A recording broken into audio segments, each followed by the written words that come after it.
Hey there, internet friends. Welcome to another episode of That Nerdy Site Show, weekly podcast where the team members from That Nerdy Site get together to talk about our lives and all of the nerdy things we love about them. I'm your host, Trevor Starkey, and joining me once again this week, we have Cameron Abbott. How you doing, Cameron? Hey, what's going on, Trevor? What is going on is you and I just finished watching the latest episode of The Last of Us, Left Behind. So that's going to be one of the big things we talk about is just kind of our updated thoughts on Last of Us. We talked about it a few weeks ago. But then we're also going to have, and that will be like spoiler filled. We've both played the game, so we'll probably talk about, our theories and all that stuff. That's the perspective we're coming from. But then in addition to that, I finished Persona 3 Portable, so we'll talk about that a little bit. Cameron just hopped in and played the Destiny Witch Queen content in the precursor to Lightfall's launch this week. And then we'll talk a little bit about Elden Ring and Breath of the Wild, our two ongoing Let's Play series right now, and kind of updated thoughts and all that fun stuff. But before we hop into that, a little bit of housekeeping. If you like what you hear, please remember to like, subscribe, rate, review, share the podcast with your friends, all that fun stuff. So Cam, we just finished Left Behind. What are you thinking about the show so far and this episode in particular? I think the show so far has just once again proven that it's spectacular and outstanding. The way that Bella Ramsey is able to absolutely break my heart every single episode, as like this world just keeps beating this poor kid down, just magnificent. She is fantastic. We got very little of Pedro Pascal in this episode because story reasons, obviously, like make sense as to why. But I think probably for me especially, it is a matter of how do you bring something that for a lot of people, they maybe never even played? How do you bring that into the story? How do you incorporate that? And then also, how do you do what you did with Sarah in the first episode? How do you give us a character, make us fall in love with them, and then have them be ripped away and still care about that character, even though like they're just there, like we are, like for people who have played the games before, we know what's going to happen. Mm-hmm. So the fact that they're able to pull that off, in my opinion, they pull it off spectacularly. I think that the flashback episode they do this time for the Left Behind stuff is phenomenal. And I think that the way that they shoot it, where you have this moment where right before the Left Behind content starts, Ellie's about to open up a door, and after the Left Behind content that we get, it gives us a flashback back to her in that moment, and it picks up right where it left off. That kind of framing, and not just like a little bit later when she finds stuff. It's like this is the moment. Like this is the moment where we find out what is her motivation for keeping going. Mm-hmm. We know that Ellie has become Joel's reason to keep going. And that's made very clear when he breaks down Tommy in last week's episode, where he really just confesses that he's afraid. He's now come to care for this girl, and he realizes he's old, he's slow, he sees the weakness and frailty in himself and doesn't think he can continue going on. And Ellie choosing him anyway, is something that I think like is such a beautiful moment in last week's episode. And then it comes full circle here, where we saw that where Joel was coming from was a place of weakness and concern. And now we get to see why Ellie, like we get to see a fundamental reason why Ellie was so upset that Joel was giving up on her, or from her perspective. And we see that here. And we see that Ellie does not take loss well. She grew up in a world where she doesn't have very much, and losing the things that she loves is difficult for her. And we see her make a decision like Riley and her made, to keep going. And I just think that it's done in such a beautiful way, shot incredibly well. Rebuilding like the Liberty Gardens, that entire section I think is done spectacularly. And like it's done such an amazing job of, even after they show you the infected Mm-hmm. is there, that for just a minute you forget, because immediately you're brought up to like what's going on behind the taco the taco stand at the mall and everything that's going, like all the fallout of the emotional fallout happens. And so you, even though you're aware of it, like as somebody, like people who play the game or know what happens, we know what's going to happen, but we're still pulled into the, does it matter in hindsight and looking at it from just like a like human level perspective of, was it necessary since Riley dies anyway, and Ellie finds out that she's immune? Do we need more of it going forward? And I don't know that we do, because we already understand the details that we got in the extra stuff that the show gives us in episode 1 and 2, in episode 1 in particular. We understand the outcome of what we saw in this episode. So I don't know if it's necessary that we're going to see more of it, especially because next week's episode is really going to be jamming a lot of content in there. And I'm really curious about how much they would leave up to, if we had any last bits of the Left Behind stuff to carry on going forward. Oh no, I mean this is the Left Behind story. Yeah. That's like, yeah, we pick up in episode 1 with Ellie's been there, hasn't turned, but they've been keeping an eye on her and monitoring her for 10 days or whatever it's been at that point.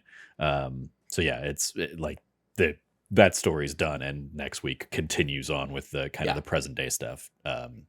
Yeah, it's weird seeing it in this episodic state. Because obviously, like, as we've talked about throughout when we're watching it, like, okay, episode 1 is going to be this, and episode 2 is going to be this, and if they're following the game, episode 3 is going to be this.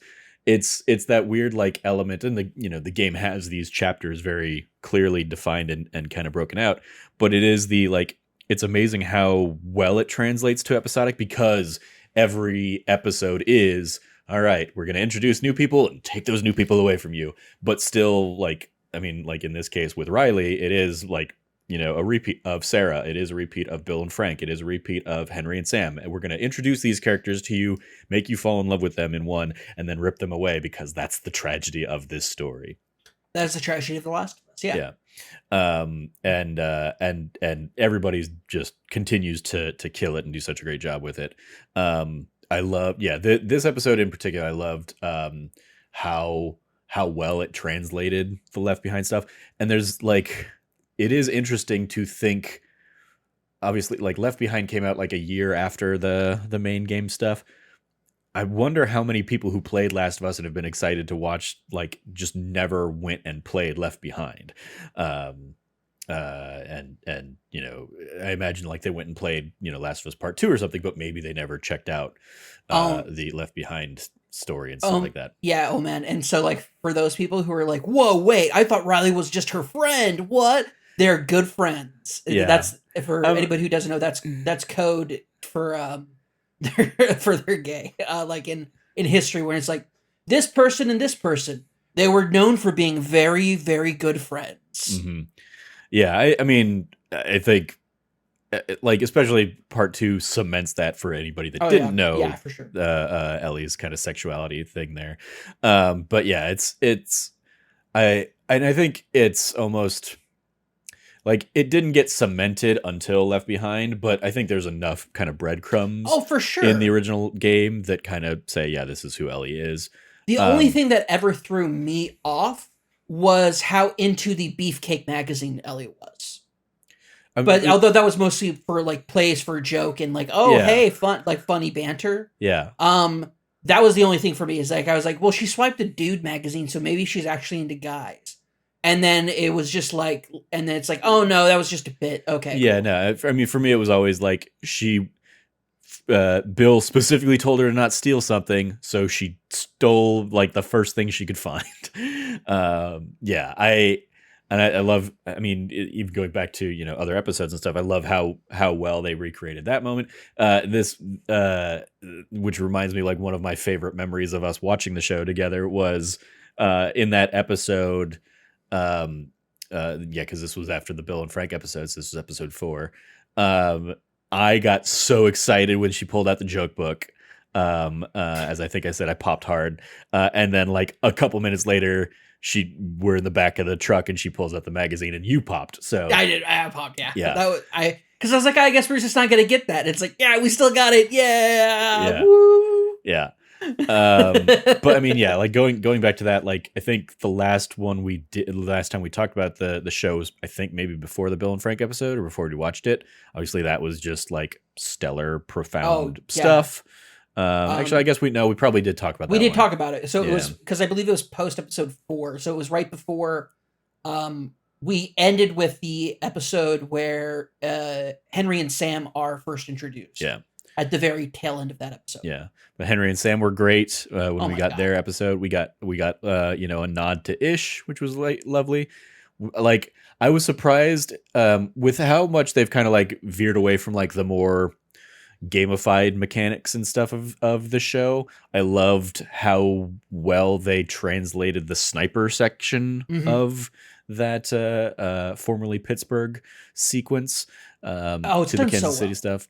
When he gets up there and it's like, is this like a that? And it's like don't make me kill you. Yeah, the old man sniper out there. Yeah. Yeah, that was fantastic. I will say, Henry and Sam, I love in the show way more than I liked in the game. Hmm. Granted, like I've gone on the record for saying like there are like my least favorite part of The Last of Us is the combat in The Last of Us, and so any combat heavy sections, so like the bridge section and all of that, like so bridge section is like about halfway as frustrating to me as the horde in Frankstown was.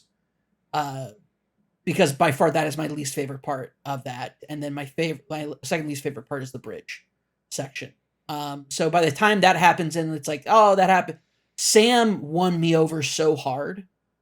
Hmm. And Henry did too. Just like these, like their brother story, the story of these two brothers translated way better for me in the television medium than the Yeah. video game did. Like it still like crushed me when like what happens Oh yeah, in the yeah. game. And especially the change to make Sam deaf, and so yeah, the which the showrunners talk about the idea that it adds a new dynamic, so it's not just another Ellie and Joel kind of dynamic. It is much more like Sam needs Henry, like Henry is Sam's lifeline, because otherwise he doesn't have anybody to communicate with, any other way to communicate and all that stuff.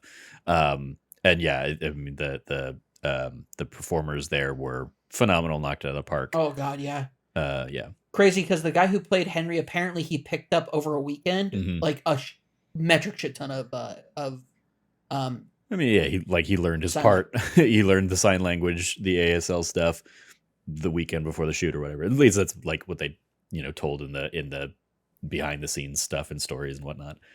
Um, yeah, it's the show just continues to wow me. I grabbed lunch with my family today. My sister and brother-in-law we talked about it a little bit because they've been watching it, and I mean my sister's definitely never played the game, but she was like she did not like, and I joked, I was like, yeah, a lot of people who played the game didn't like it either. The fungus man kissing Tess oh in episode 2. oh that still creeps me out to this day. Yeah. Oh What did she get? She had flashbacks from something else. I don't remember. Oh, the Mummy.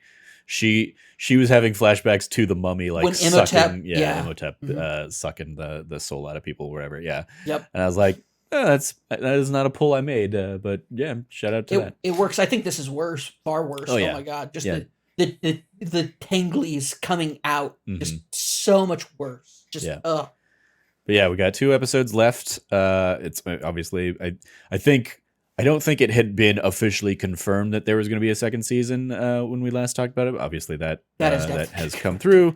If not, a second and third season. It wouldn't surprise me if they split the next game into 2 seasons.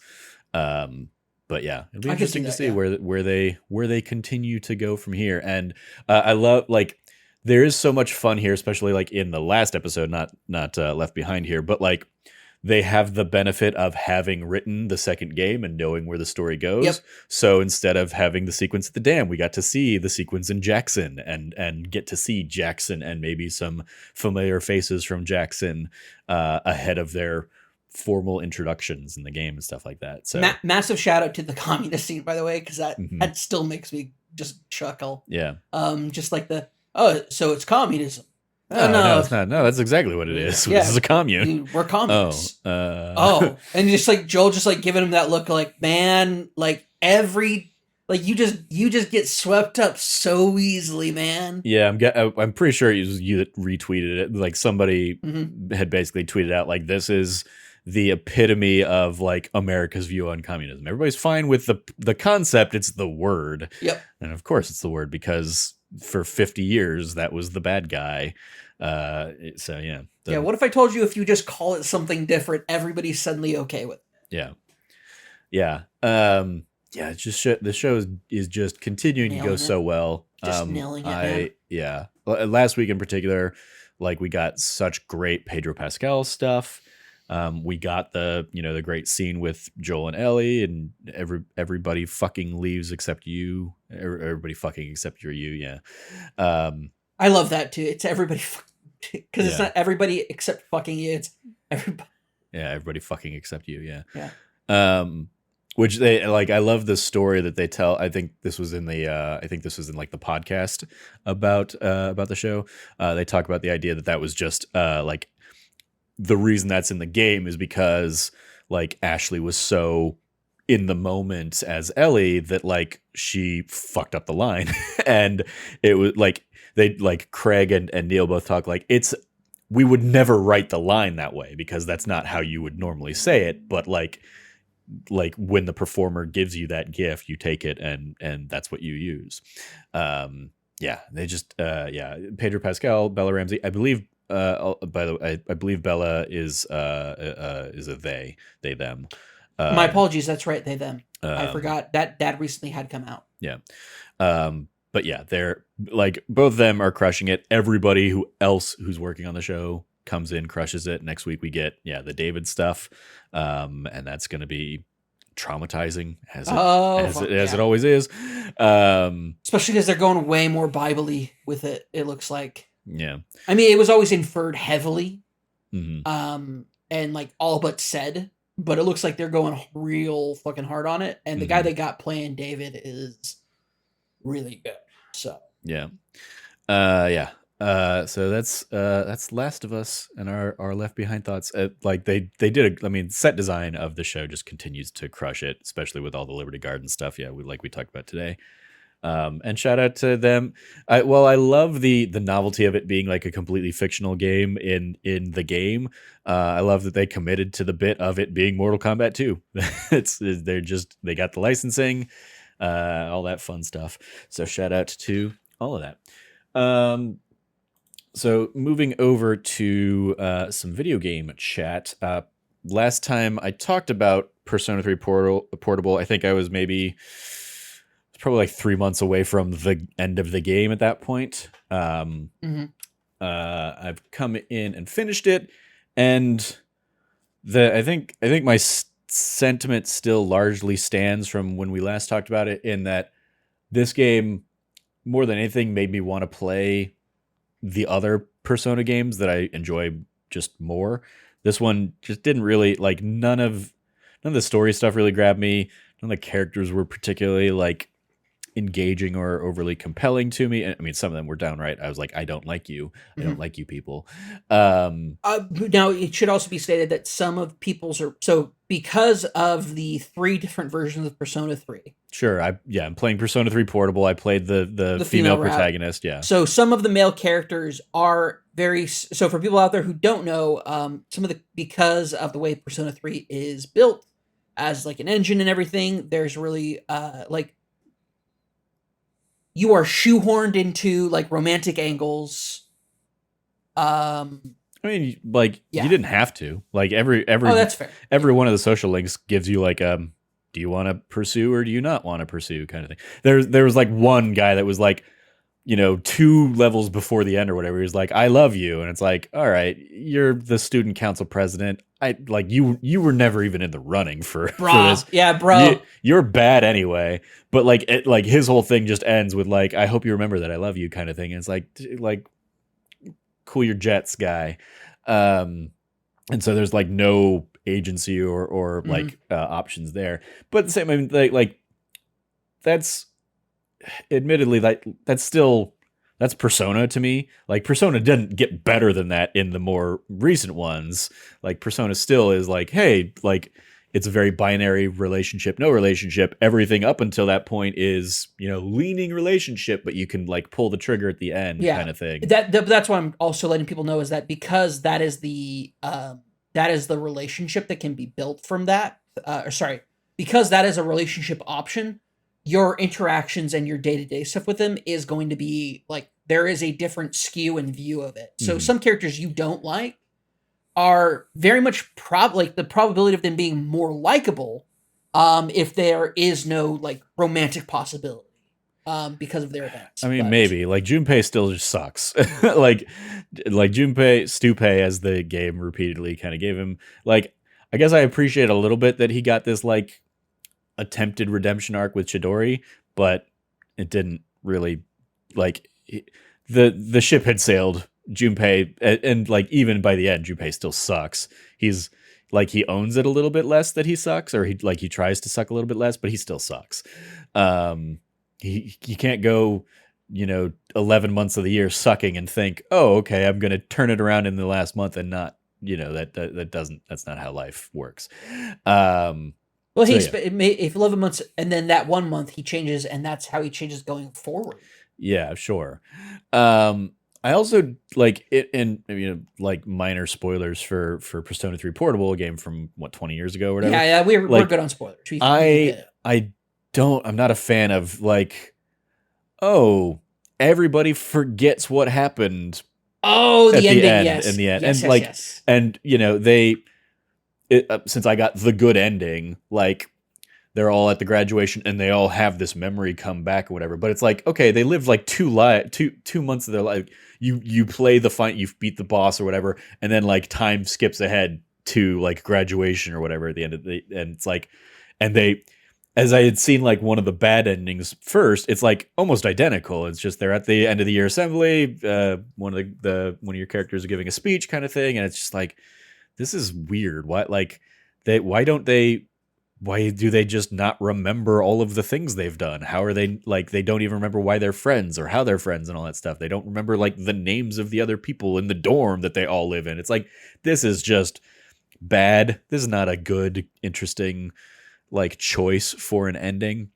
But then even that, like I think of like, Persona 5 or whatever. I'm like, I don't really like Persona 5's ending. Like I think the ending even in Persona 4 where it's like, all right, goodbye senpai, you're going back to school or whatever. It's like, it's very unsatisfying that like you just always drop in this for this 1 year, and then like they don't give you a happily ever after, which they don't necessarily have to, but like that you put in all that work to build up all these social links, and it's like, all right, and you barely get like a, oh, and here's what happened to that person.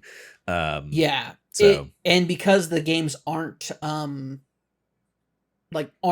directly linked, like it's not a continuation of the story. The only one that happens is in 2, which is with like another 2, like Persona 2 game. So it's not even like a full continuation of the story down the road. Well, I mean, like technically, like the Dancing All Night games or whatever are like canonical sequels Well, kind of thing. But yeah, but it's all like Dancing Starlight and Dancing Moonlight take place during their camp, like during the games.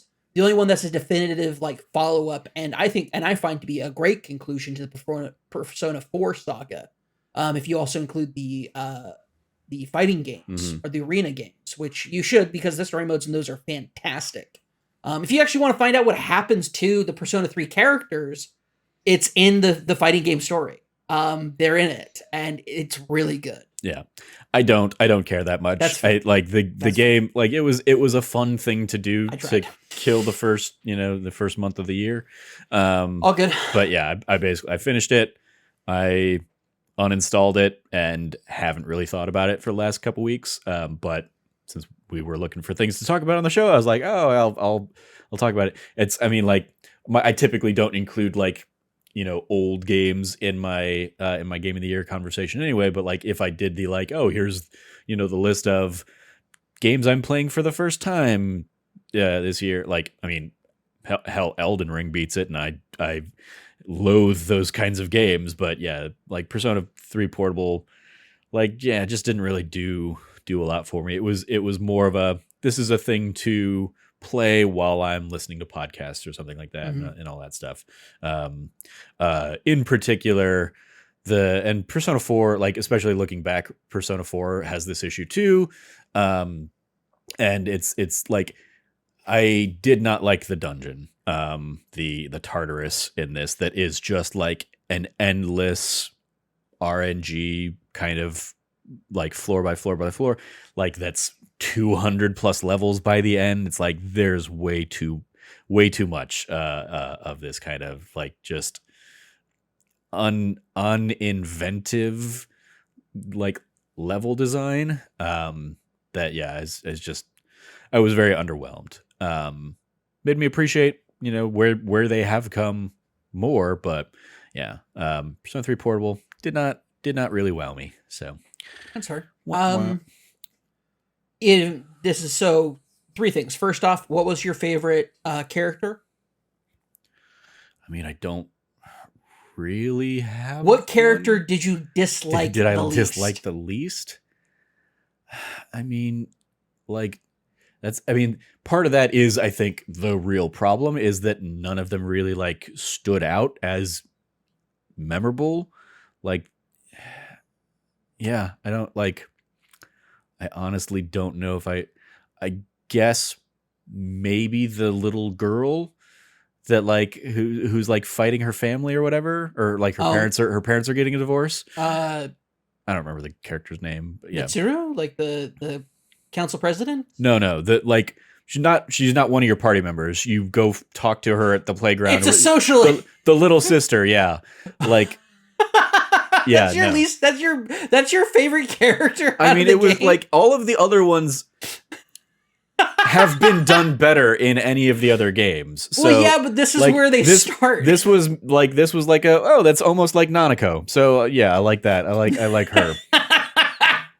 I mean, yeah, I just didn't connect. I maxed out every social link. And I mean, there's also an element of, like, some of them, it's like the fact that, like, you unless you're doing everything right, you can't even get some of these social links until, like, the last month of the game. Um, it's like, fuck that noise.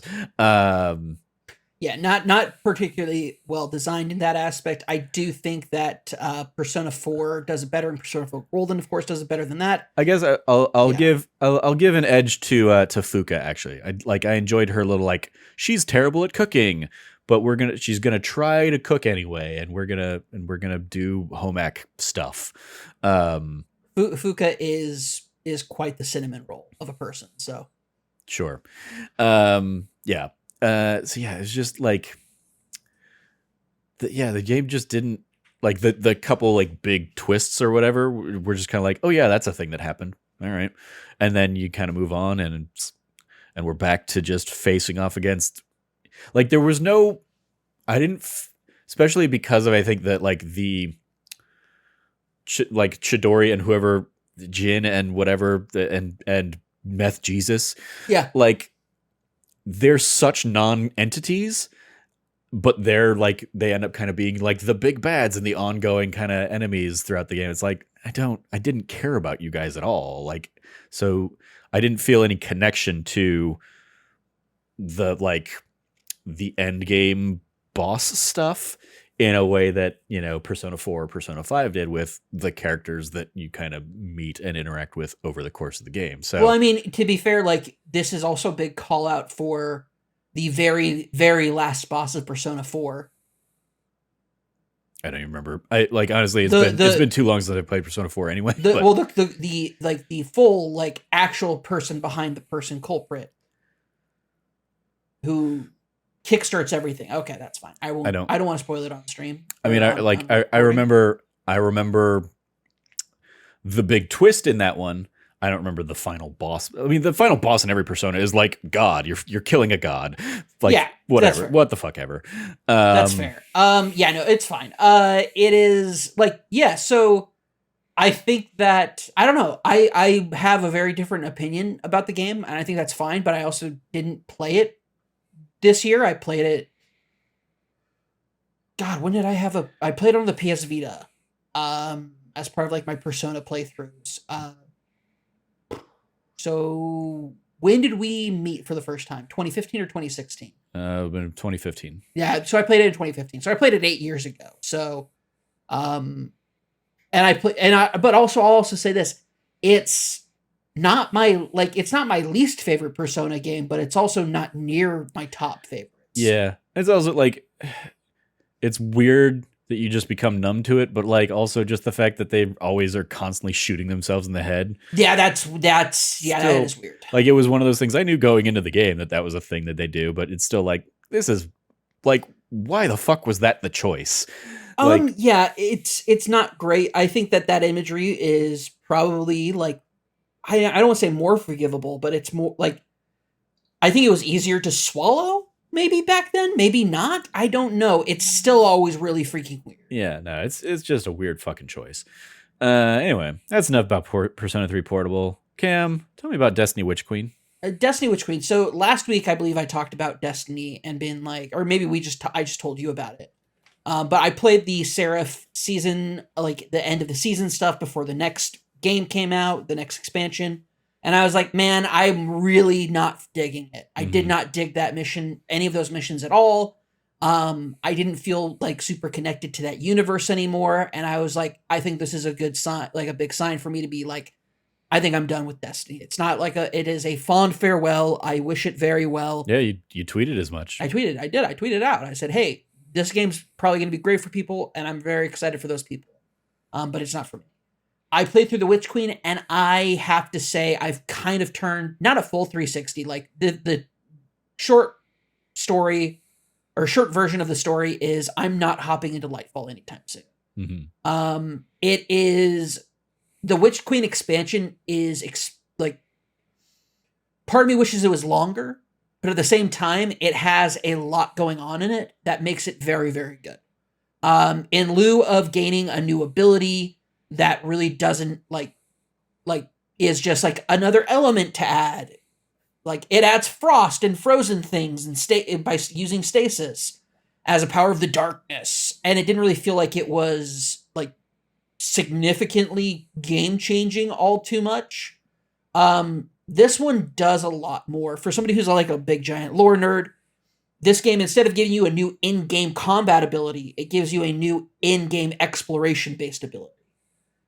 Where basically you get the ability to do what like hive gods do and like the hive do and slip through different like dimensions within like the place that you're at. So you can slip from being in like the third dimension to like a fourth dimension or a fifth dimension. So it's how like when the hive show up, they're not just showing up because they're being dropped down.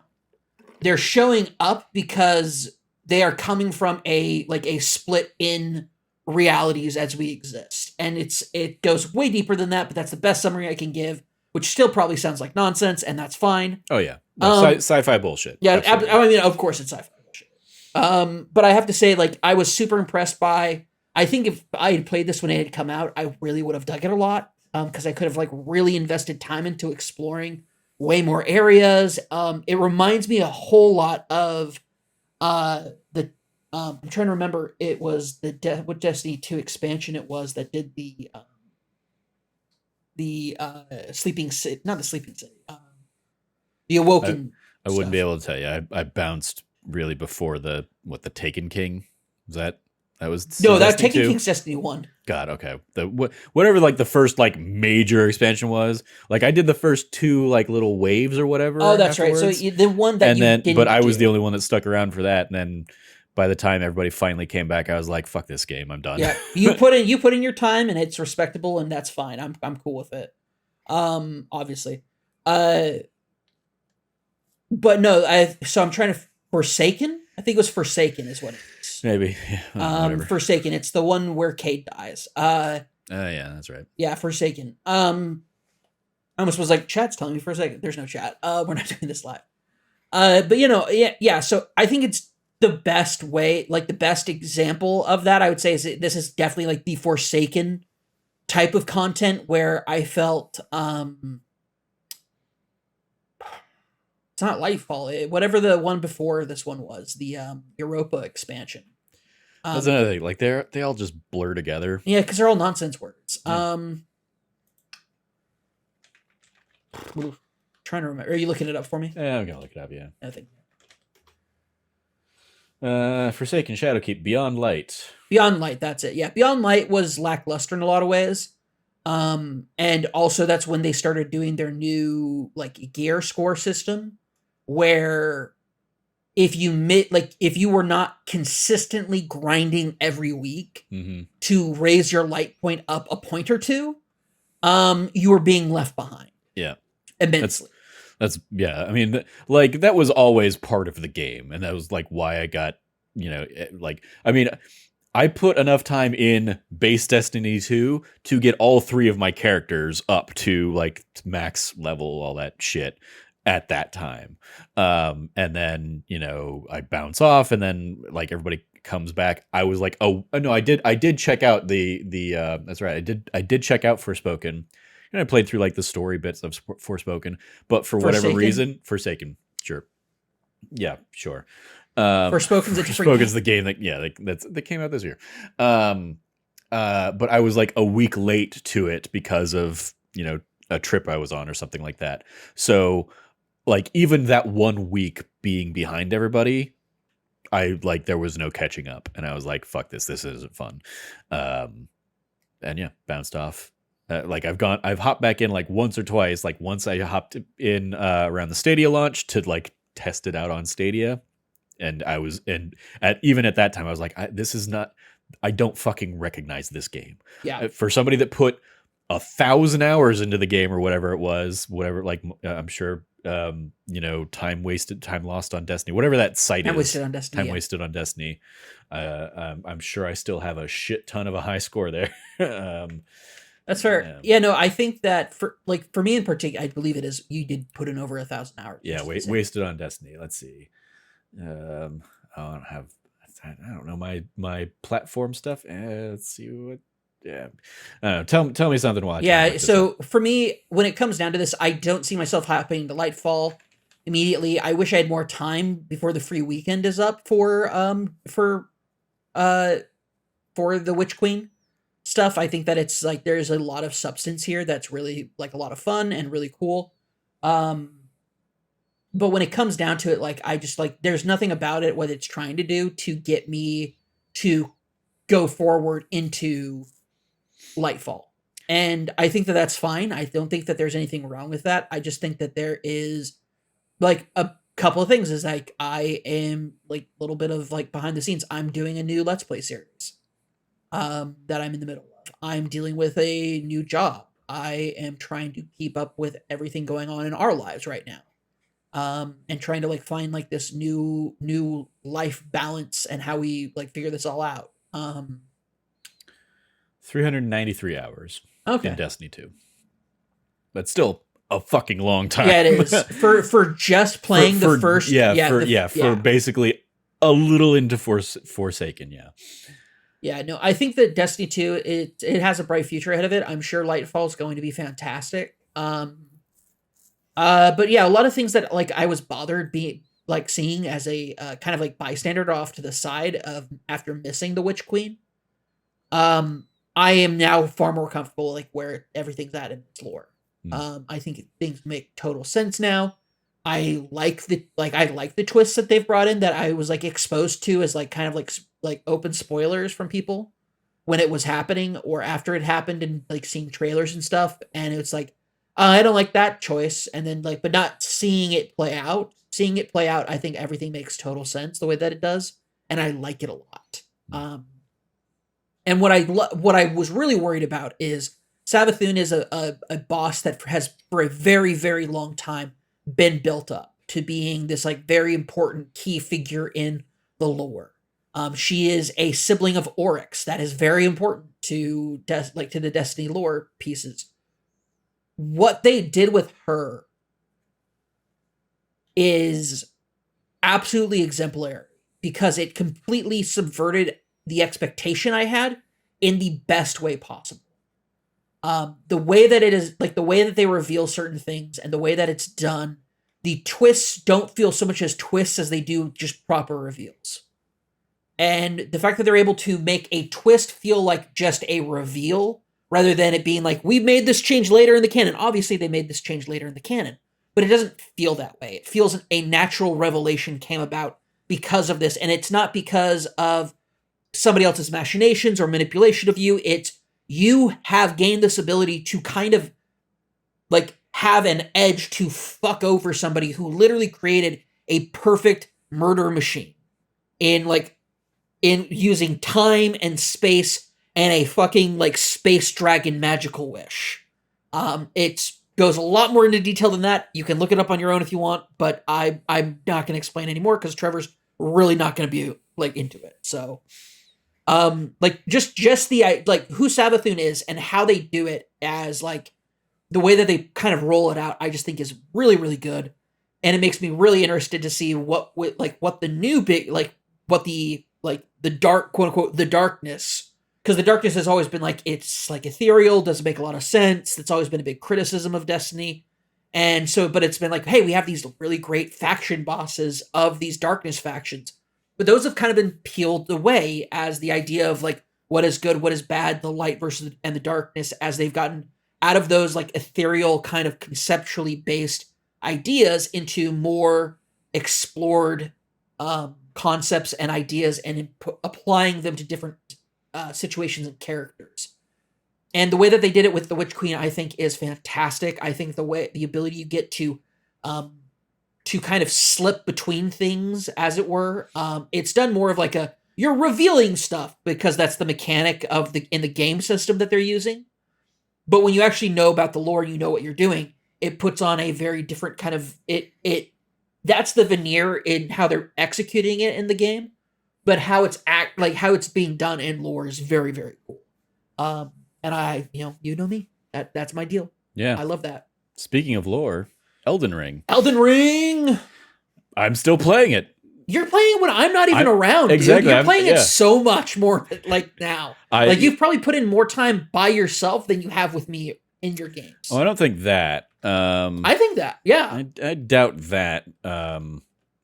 Because even the times I'm in there just like grinding or whatever. I'm not referring to grinding. How many bosses have you beaten now where I was not involved whatsoever? Oh yeah, no, that I did. I did a run, especially like a couple nights ago, where I went in and just kind of cleaned up a bunch of like the very low level bosses in like the open area kind of the game. But, folks, Trevor's playing it, and were you even let's playing it? Were you even recording it? No. Yeah. No. Trevor's playing it for fun, people. Trevor's playing Elden Ring for fun. I'm playing it to probably, I guess. I'm playing it to see, hey, can I do this on my own now, or can have I cheesed the game enough that I can take out some of these low level things? Legitimately cheesed, though. Yeah, legitimately. Sure, yeah. If they didn't want it, they patch it out. It's fine. Yeah, they tried patching it out. They and could it didn't easily work. build some kind of wall around that bird character.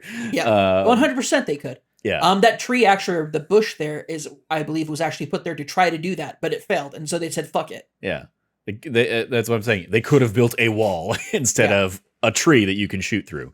Although that tree does block quite a few of my shots. Oh, no, not that tree. There's like a bush to the side on the cliffside that if he runs directly into it, he'll stop for a hot second. Oh, yeah. I have run into that a couple times. Yeah, where, yeah. Like, I've gone back to the site of grace to, like, get ready to save. I'm like, where are my runes?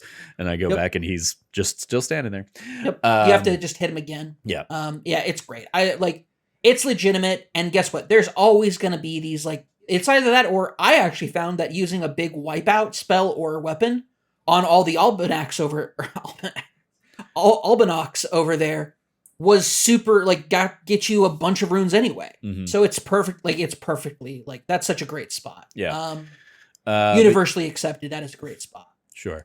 But yeah, I in one of our recent Let's Plays that I don't believe has gone out yet, we fight 5 bosses over the course of an hour, and yeah, of the 5, 3 of them I soloed. Yeah. Or like one of them was the first boss I killed kind of off stream, but I saved my recording of it, and then we watched it like as the beginning of that So stream. proud of you. But then proud of you. But then there are like 4 more bosses and 2, yeah, like one of them we fought together. You died.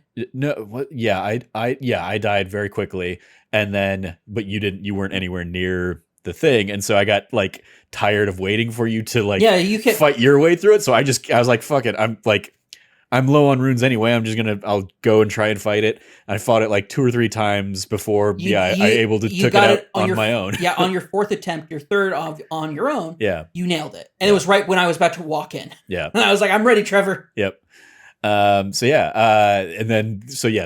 time I played kind of off stream was it was okay, I'm up to level 117 now or something like that. I'm probably super OP for the opening area of the game. Let's see how many of these bosses I can pull up the IGN wiki of like, here are the like bosses that are just kind of roaming in the world. And I was like, all right, let me go to that place and let me see.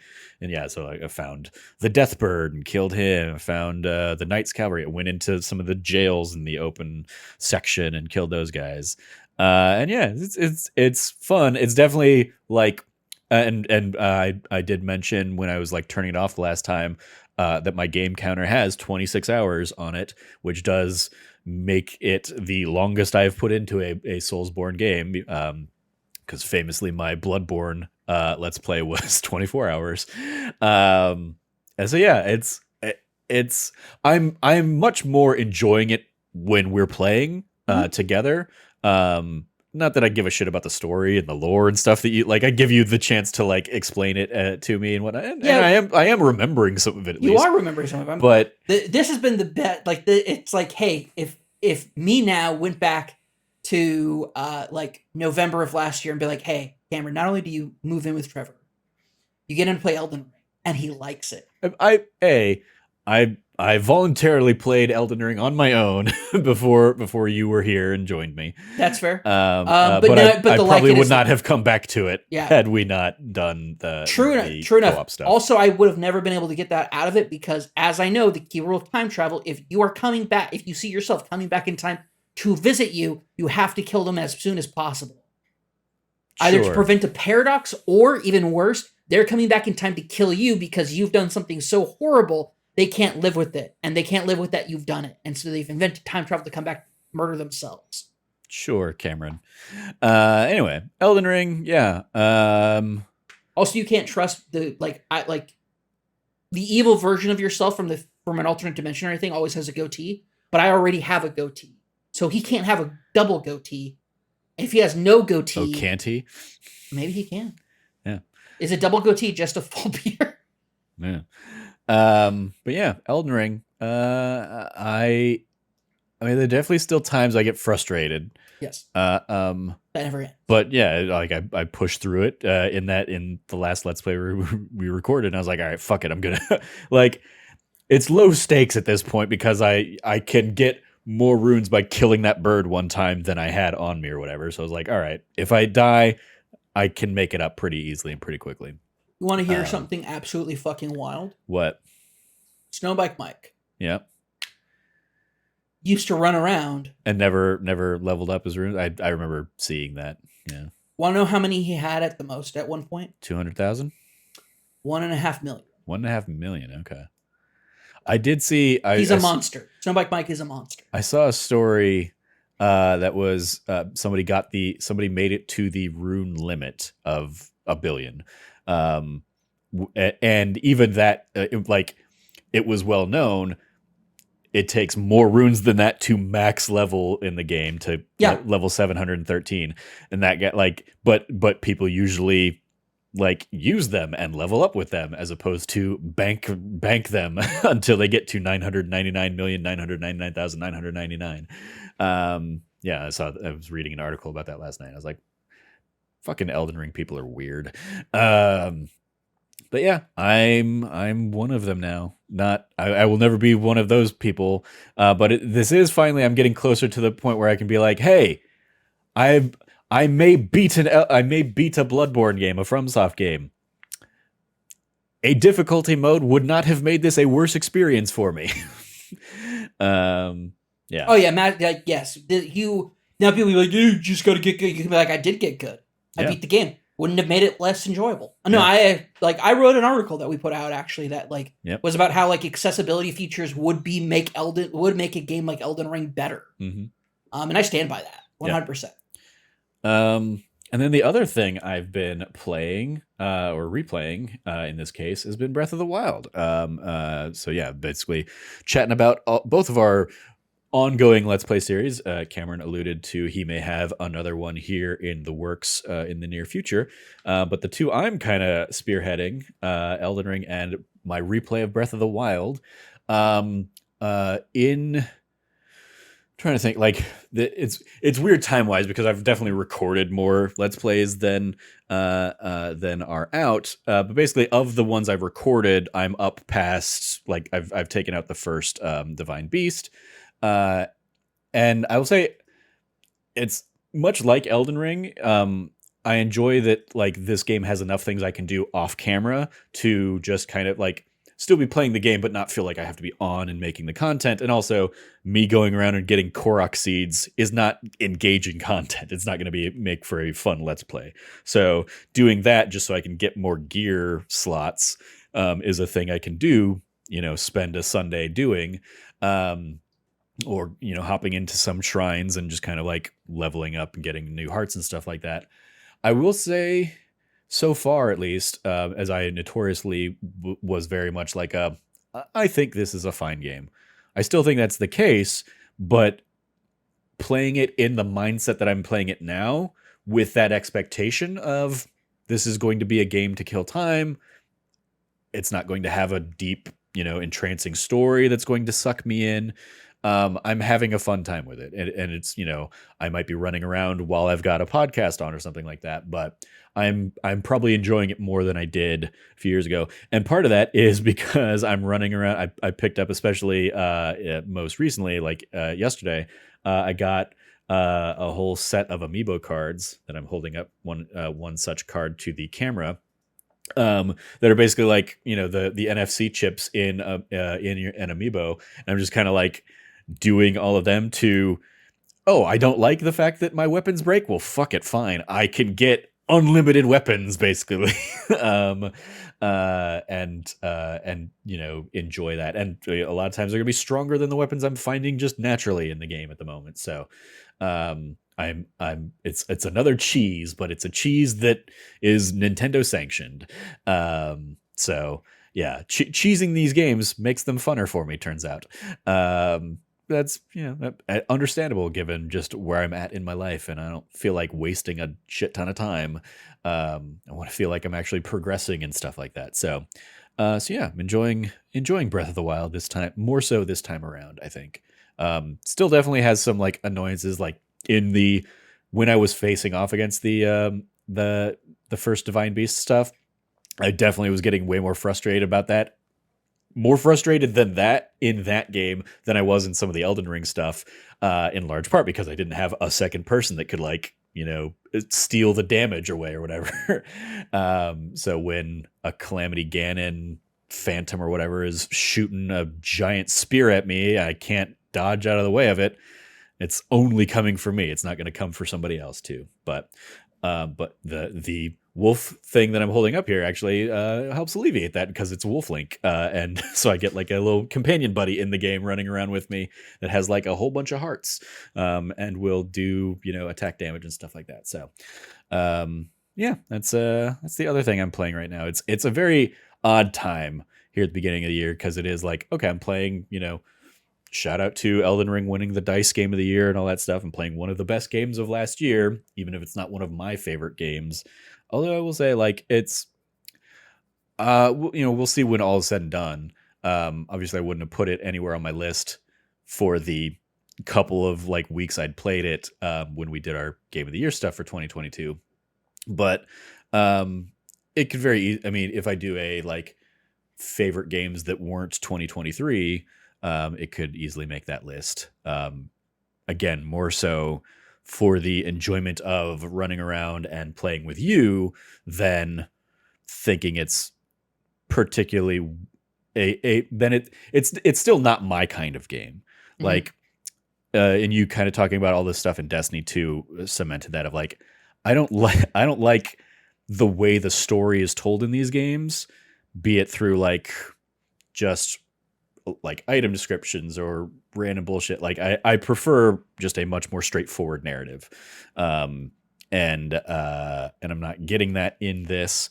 I you know, I the fact that so many of the goddamn names in this are so similar to one another, like intentionally so sometimes, it's like I don't like that. So it's just like it's trying to confuse people. Um and I'm still never going to be like a fan of like, oh, I need to figure out the timing right for a, dodge parry kind of thing. I appreciate playing as an astrologer because I can just use my ranged spell attacks and stuff like that. But I'm having a fun enough time with it. And until something better comes along, it's still in the queue to keep chugging along and keep playing through. So there's my Elden Ring and Breath of the Wild thoughts. Breath of the Wild is, I will say, is getting me more interested and excited for Tears of the Kingdom. But also I'm going to go in with the tempered expectations of I'm not expecting a mind-blowing story. I'm expecting a podcast kind of game. Those aren't going to be my game of the lifetime in the way that Breath of the Wild is for so many people, but I'm not hating it. So that's good. Any final thoughts or anything from you, Cam, before we wrap up? I think we're good. All right. Well, that is going to do it for this episode. Thank you for letting me kind of share my Breath of the Wild thoughts there. Of course. Yeah, no, I think that, well, I do have some final thoughts. Okay. I'm really excited to kind of see how you have really taken a much more chilled, relaxed approach to it, like you were talking about. But I think that I'm really curious to see by the end of this what that looks like. I'm really curious to see what this Let's Play series ends up looking like versus what it could have looked like if you had done it for your first time through. Mm-hmm. And I'm very, very interested in seeing that. Also, yeah, I mean, there's definitely like I'm definitely playing it as a replay series of like, okay, I know you have to have so many hearts to get the Master Sword, so I'm not going to like waste time doing that on camera. I went and got all of the hearts that I need so that I can come in for the next episode I'm going to record and be like, all right, I did some grinding, I did some of this stuff.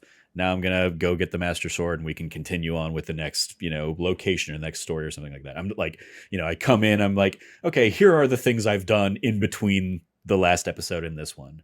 Next time we hop in and do an Elden Ring, I'll probably do the same kind of thing of like, hey, I took out this boss, this boss, this boss, this boss. We don't need, I did save all the clips of them on my PlayStation, but we don't need to like run through them like we did with the Tree Sentinel. But yeah, I very much appreciate having the ability to play this one with the hindsight of having already played it before. And there are still like, I'm definitely doing things that I didn't maybe do the first time around, or at least things I don't remember having done the first time around. So, cause there are, a ton of secrets and things like I definitely didn't do a lot of the side quests in that game originally. And so like, going around and just talking to everybody at Kakariko Village and like getting all of the side quests in that place and, helping all those people out. I'm like, oh, I definitely didn't do some of these last time around. So it's fun. I feel like I recently found a horse goddess. It's basically like one of the fairies, but she's a horse fairy. Mm-hmm. Don't remember finding her at all in the original game, or at least in my original playthrough. But what she does, like you find her in this, and basically for I don't know if she charges to do it, but basically if you die, like if any of your horses die, she can bring them back to life. So if you have an attachment to any of your particular horses in Breath of the Wild, you go find that character and you can. Oh, yeah, I have met her. Yes. Yeah. I did not remember that at all.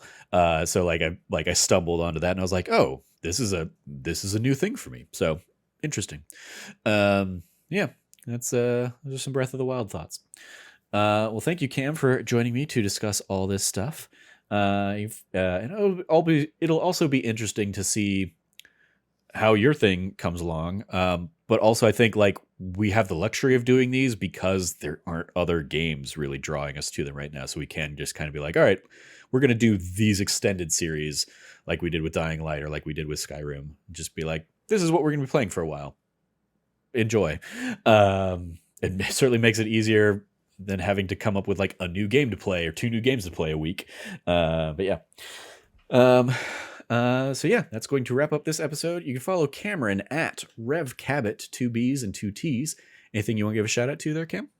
Yeah, give a massive shout out over to that D Plus show. You guys have been killing it with the National Treasure coverage over the last couple weeks. Mhm. If anybody's ever been a fan of that and you've been watching the show and you're like, man, nobody's talking about the show, we're talking about it on that D Plus show. So go check that out. There you go. Hey, follow me at Trevor J. Starkey. In addition to that, if you missed our spoiler cast on Ant-Man and the Wasp: Quantumania, you can catch that. Me and Cam talking about that last week, or you can catch the aforementioned Let's Plays every Tuesday and Thursday, and possibly more to come on youtube.com/thatnerdysite. We're doing Elden Rings on Tuesdays and Breath of the Wild replay on Thursdays at the moment. So yeah, go check out all that fun stuff. Or you can go follow all of us over at That Nerdy Site or go to thatnerdysite.com for all the latest from us. Once again, if you liked what you heard, please remember to like, subscribe, rate, review, share the podcast with your friends, ring notification bells so you get dinged whenever we upload something. Usually 4 days a week, Monday, Tuesday, Thursday, Friday, and then maybe bonus stuff. Yeah, thank you again for listening. As always, stay nerdy and be good to each other.